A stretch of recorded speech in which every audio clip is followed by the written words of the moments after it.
Really, Nathan, you just did that? Well, you could just say goodbye to that partnership.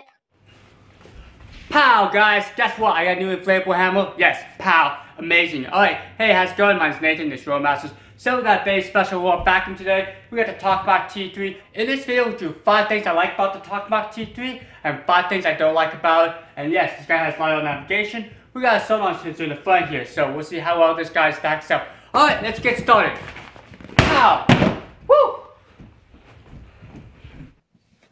Okay, so the first power I like is the box. Wow, TalkBox did a great job with the packaging. It was well packaged, came in 3 boxes, and nothing was damaged, so good job. I really like the fact that the accessories were well laid out. They came in their own box, so good job, TalkBox. Pow! Woo!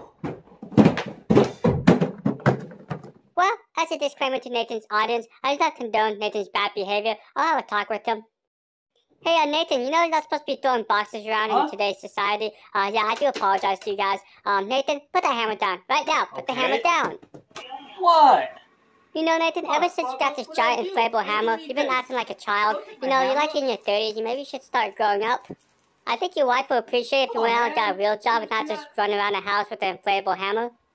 I know you have a few loose screws, maybe some good counseling might help you. Also, I've been noticing you've been addicted to your smartphone lately.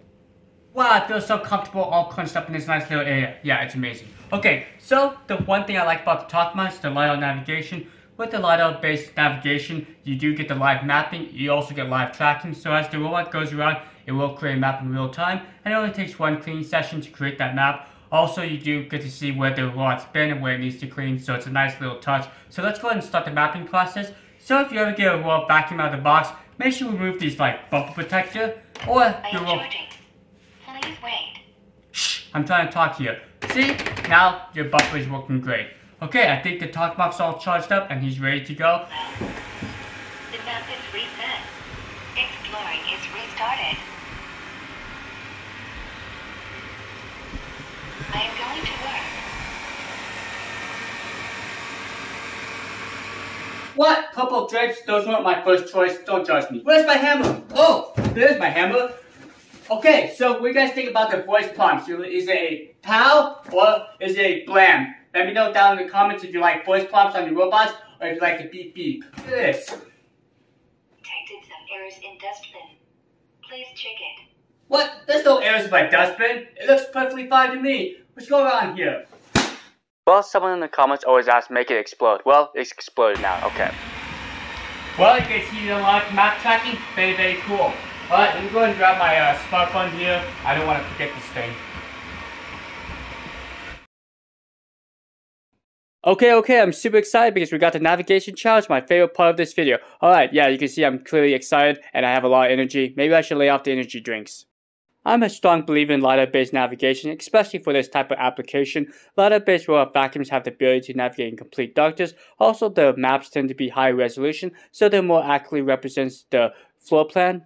Here's a look of the Roomba and Sharks maps, which are camera-based systems versus the LiDAR-based system on the right.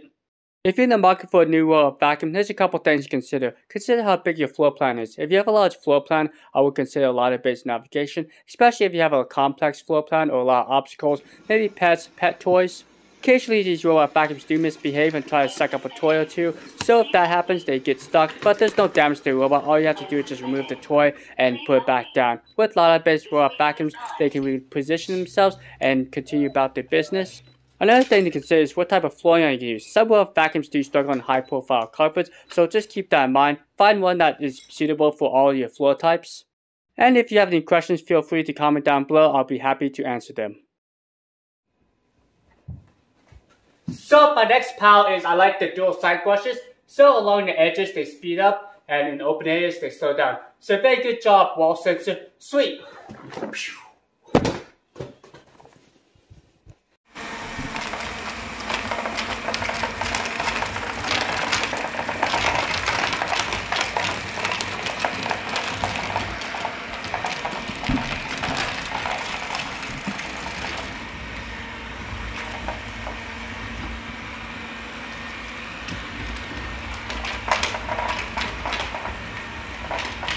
Okay, I got my trusty scale and we're going to see how much the dry weight of the dustbin is. Also, we'll put down about 2 ounces of different types of debris, powder, candy, Skittles, all that fun stuff. And the Talkmark starts out with the perimeter sweep and then fills in with a back and forth cleaning pattern. Okay, so here's my next glam. I did find out the Talkmark was kind of loud on its high power setting, so if you're having a quiet evening or you just want to have a nice dinner or watch TV, I do recommend running the vacuum on low to medium power. The Talkmark has all the smart mapping features like virtual wall, spot clean, you got restricted, zone, and if you're a kid like me, in an adult body, you also appreciate the draw cleaning. What this allows you to do is draw a pattern within your floor plan and the robot vacuum should follow it. Whoa, what do you guys think of that crazy cleaning challenge? Yeah, I think it did okay. So, is it a pow or is it a blam? Well, let me give you my thoughts. First, pow was it did good with the tea bottle challenge. Did not knock it over like some robot vacuums are overly aggressive. So yes, it was a very gentle cleaner, so good job, pow.